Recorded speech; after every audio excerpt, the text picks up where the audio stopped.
नमस्कार, आप देख रहे हैं पटना प्राइम और मैं हूं आपके साथ प्रिंस कुमार। मैं अभी आरजेडी कार्यालय में हूं और यहां पे आरजेडी के राष्ट्रीय प्रवक्ता मनोज झा ने क्या कुछ अपने शब्दों में प्रेस कॉन्फ्रेंस में कहा, ये आप सुने। भारतीय जनता पार्टी के संकीर्ण विचार, उनके ध्रुवीकरण की राजनीति, उनका मनुवाद के साथ नैसर्गिक संबंध, उसके खिलाफ लड़ता रहा। हमने कभी तराजू पे तौल के लाभ हानि के आधार पर अपनी राजनीति नहीं की कि तराजू में जो पलड़ा हमें दिखा पड़े भारी, उधर चले जाओ। आज आपसे जो बात मैं कहने जा रहा हूं बहुत चिंता का विषय है। आज से लेकर 22 जनवरी के बीच में, और मैं पुख्ता जानकारी के आधार पर कह रहा हूं, आप इनकम टैक्स, सीबीआई, ईडी की अति सक्रियता देखेंगे। एक एजेंसी दूसरे एजेंसी को फाइल देगी, वो पॉलिटिकल फाइल है जो बीजेपी के दफ्तर से आई है। इनकम टैक्स खोजने की कोशिश करेगी कि कहीं छोटा सा भी कुछ मिले, वो ईडी को देगी। ईडीआई सीबीआई के बीच में बंटवारा होगा। ये भारतीय जनता पार्टी का, अमित शाह जी का, मोदी जी का चाल, चरित्र और चेहरा। 22 जनवरी में इसलिए कह रहा हूं, 22 जनवरी को प्राण प्रतिष्ठा अयोध्या, लेकिन उससे पूर्व देश के अलग अलग राज्यों में ये इन तीनों एजेंसीज को काम पकड़ा चुके हैं। ये पॉलिटिकली नहीं लड़ना चाहते, ये पॉलिटिकली नहीं लड़ सकते, ये पॉलिटिकली लड़ने में नाकामयाब रहे हैं, असफल रहे हैं। बिहार 2015 एक बहुत बड़ा उदाहरण है। मैं सिर्फ आपके माध्यम से ये कहता हूं कि हमें पुख्ता जानकारी है कि बिहार, झारखंड, बंगाल, तमिलनाडु, महाराष्ट्र, दिल्ली, पंजाब और अन्य राज्य, निशाने पे कौन होंगे? तेजस्वी यादव। निशाने पे कौन होंगे? वहां बंगाल में ममता बनर्जी, अभिषेक बनर्जी। निशाने पे कौन होंगे? अरविंद केजरीवाल। निशाने पे कौन होंगे? इन सारे राज्यों में जो भी बीजेपी का विरोध कर रहे हैं वो निशाने पे होंगे।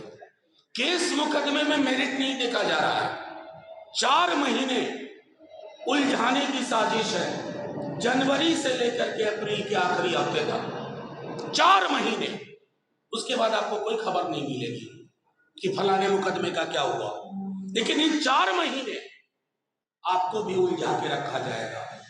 आपको एजेंडा आएगा, कोई जोशी साहब है वहां पीएमओ में बैठे हुए, वो एजेंडा देंगे, आज रेड पड़ने वाली है, 48 घंटे यही खबर चलाओ।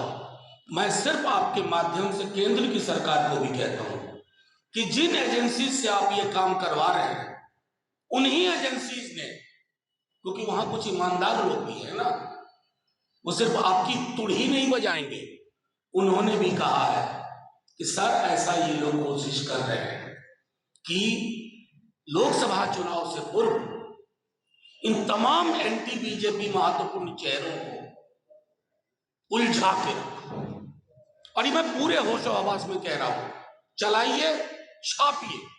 ईडी, आईटी, सीबीआई के अधिकारियों ने, उच्चतर से लेकर निम्नतम कर्मचारियों ने कहा है कि सर ये लोग आप लोगों को उलझा के रखेंगे तमाम राज्यों में। तो मैं आपके माध्यम से सिर्फ उसी सत्ता प्रतिष्ठान को यह कहना चाहता हूं कि डर और खौफ की राजनीति में हार आपकी ही होगी। कौन से राम मर्यादा पुरुषोत्तम की प्राण प्रतिष्ठा कर रहे हो? कभी पढ़ा भी है कि राम का चरित्र क्या था? फिर आपको शर्म आएगी, आप खुद प्राण प्रतिष्ठा समारोह में नहीं जाओगे। संकल्पना क्या है? राम राज्य में ये नहीं हुआ करता था। अब बात करते हो राम राज्य की, और दूसरी तरफ कभी हेमंत सोरेन को उठा लो, तेजस्वी यादव को उठा लो, केजरीवाल साहब को उठा लो, भगवंत मान को उठा लो, अभिषेक बनर्जी को उठा लो, तमाम दलों के जो लोग बोले उनको उठा लो। उठा लो क्यों? 4 महीने निकल जाने दो, चुनाव हो जाने दो। तो अगर इस प्रकार से आपने सोचा है तो आपके माध्यम से मैंने जानबूझ के आज ये प्रेस कॉन्फ्रेंस रखी है कि जो कोई भी अधिकारी पर्चा लेकर के कल से ही घूमने वाले हैं, सावधान हो जाए। इस तरह की राजनीति का उपकरण आप बन रहे हैं, इंस्ट्रूमेंट बन रहे हैं, बीजेपी के हाथ में, बीजेपी के दफ्तर से गाइडेड हो रहे हैं। आप फिर जानते नहीं इन दलों के चरित्र। खास तौर पर मैं अपने दल की बात करूंगा।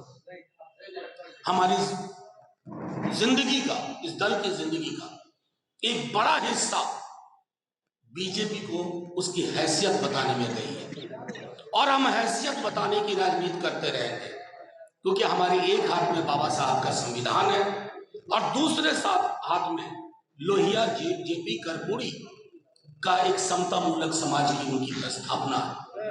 और उसमें अगर आप सोचोगे ईडी, आईटी, सीबीआई समन भेज करके, ये भेज करके, कुक अप करके, किसी भी तरह के स्टोरी डाल करके सिर्फ उलझाने के लिए, उस राजनीति को विराम दो।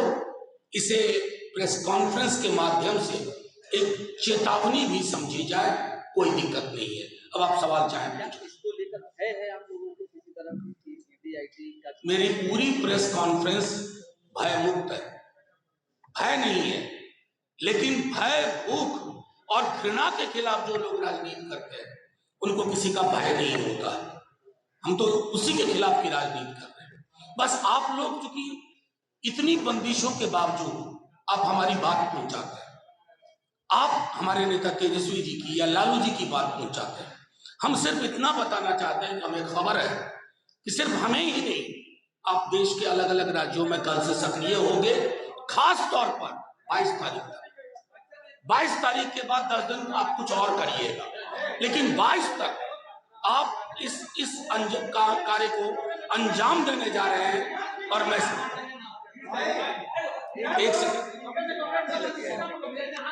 एक सेकेंड साथियों, नहीं यहाँ इसी बात के लिए बीजेपी जानी जाती है। बीजेपी जैसा मत बनिए, बस ये आग्रह है।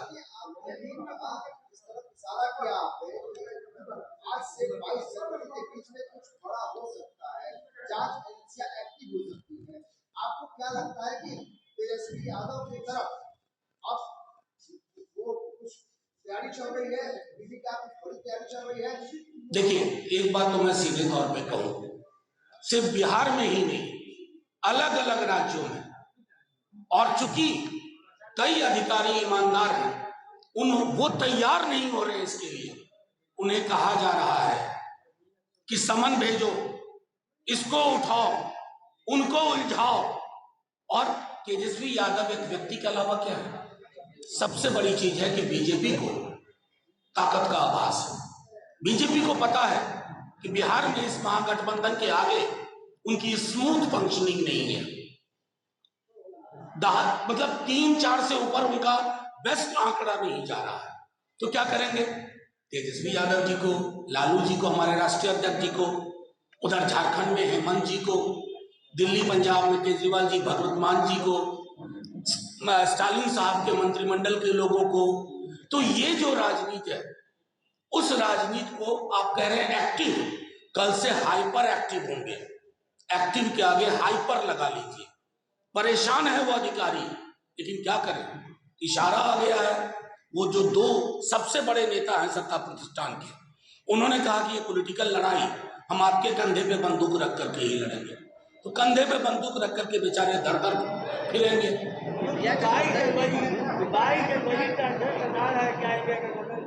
राम मंदिर के बाद नहीं भाजपा में जो है चुनाव जीता जाए। आपके सवाल में से मुझे इत्तेफाक ही नहीं हुआ। राम कौन है साहब? भारतीय जनता पार्टी है क्या? राम मर्यादा पुरुषोत्तम? क्या हमने उनका परिचय जाना है मोदी जी से? मर्यादा पुरुषोत्तम की सबसे बेहतर अवधारणा गांधी की थी, हे राम। उस अवधारणा से मीलों दूर है भाजपा वाले। राम राम कहने से, जय श्री राम कहने से नहीं होता है, यहां हृदय में होना चाहिए। और मैं 4 दिन से कह रहा हूं, अगर कोई व्यवस्था ऐसी होती कि हमारे भगवान पृथ्वी पर आते, तो सबसे पहले बीजेपी वाले को कहते, नकली राम भक्तों, तुम्हारे अंदर मैं नहीं हूं, तुम्हारे अंदर मैं नहीं रहना चाहता। मेरा आचरण, मेरा व्यवहार, मेरा जीवन तुमने किसी को नहीं पढ़ा है। राम भगवान आते ना तो कहते आय की इतनी असमानता के बीच में मेरी पूजा कैसे करोगे? बेरोजगारी की इन छवियों, डरावनी छवियों के मध्य मेरी प्राण प्रतिष्ठा का क्या मतलब? लेकिन ये भगवान राम वाले नहीं है, असल में ये नाथुराम वाले हैं। ये फर्क। एक सवाल है, एक वह सबके सवाल लूंगा। One by one. आपके पास क्या है? भारत माँ, वो जो फिल्म में डायलॉग था ना, कार है, बंगला है, फलाना है, जिलाना है, आपके पास क्या है? मेरे पास माँ है, भारत माँ। मनोज जी, आपने कहा कि मोदी विरोधियों पर बीजेपी केंद्रीय एजेंसियों के जरिए कार्रवाई करेगी या करवाएगी, ये आपका आरोप है, आपके पास फीडबैक है। तो मोदी विरोधी के रूप में बिहार के मुख्यमंत्री नीतीश कुमार भी है, क्या लगता है नीतीश कुमार पर भी कार्रवाई होगी? देखिए, मैं आपको एक बड़ा कैनवस आपको दे दिया, हर किसी पे होगी, हर किसी को, क्योंकि ये पुलिस स्टेट बना चुके हैं इस देश को। ये डेमोक्रेटिक देश को न रहने नहीं देना चाहते। अगर आप में से किसी ने भी आईपीसी की रिसेंट अमेंडमेंट को, चेंज को, भारतीय न्याय संहिता को आप पढ़ लीजिए, आपके माइक से सवाल पूछे जाने पे आप उग्रवादी साबित हो सकते हो, तो कोई नहीं बख्शा जाएगा। पहला नंबर किसका है ये तय करना है, दूसरा किसका। एक मिनट, मुझे सवाल का जवाब दो।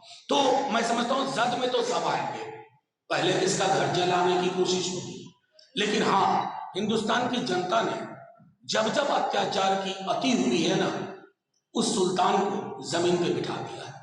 मनोज जी, आपको ऐसा लगता है कि तेजस्वी यादव पे दबाव बना के नीतीश कुमार को अपने पाले में भाजपा करना चाहेगी, क्योंकि नीतीश कुमार भी नाराज करने की चर्चा चली इंडिया गठबंधन? देखिए, आपके सवाल में चर्चा चली होगा, ये हेतु मजबूत वाली बातें हैं। हम अभी साक्ष्य और सबूत पे बात कर रहे हैं, कहीं कोई दुराव नहीं है, कोई दबाव नहीं है। अरे ये महागठबंधन ही दबाव के बीच से उत्पन्न हुआ है, इसकी जमीन में नए सवालों के लिए कोई जगह नहीं है। नीतीश कुमार को संयोजक बनाने की बात सामने आ रही है, कल कहा जा रहा है कि एक ये मेरा मानना है कि जैसे आपने सुना है ना, वैसे ही ये खबरें चल रही हैं।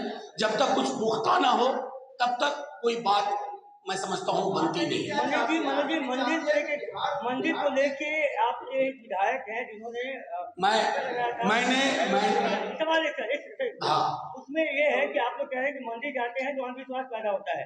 तो कुछ दिन पहले तेजस्वी यादव और लालू प्रसाद यादव सब गए थे तिरुपति बालाजी, तो क्या वो भी अंधविश्वास? अच्छा, एक बात तो जान लीजिए, आपको पता है सावित्री बाई फुले कौन थी? ये कथन किसका है, किनका है? सावित्री बाई फुले का है। अब उनको लाके सूली पे टांग देंगे हम इस देश में? क्या बना रहे हैं इस देश को हम? मैं तो कबीर का एक दोहा आपको कहता हूं, वो दोहा अगर मैं पढ़ दूं, जो तू बाभन बाभनी जाया अन बाट का है नहीं आया, जो तू तुरक तुरक नहीं जाया भीतर ही खतना का है ना कराया। सुई में टांग दीजिए कबीर को। कबीर ने तो निहायत ही गलत बातें की है। इस देश में अलग अलग धाराएं रही है, सावित्री बाई फुले को उद्धृत किया गया। और हाँ, मैंने कल भी कहा था और दोहरा रहा हूं, भाजपा के जो सबसे बड़े नेता हूं ना, उनको हमारे राष्ट्रीय अध्यक्ष के सामने बिठा दी थी धर्म पर बात करने के लिए। और छोड़िए, हमारे बगल में हमारे प्रवक्ता शक्ति सिंह यादव जी हनुमान चालीसा संस्कृत में पढ़ के सुना देंगे।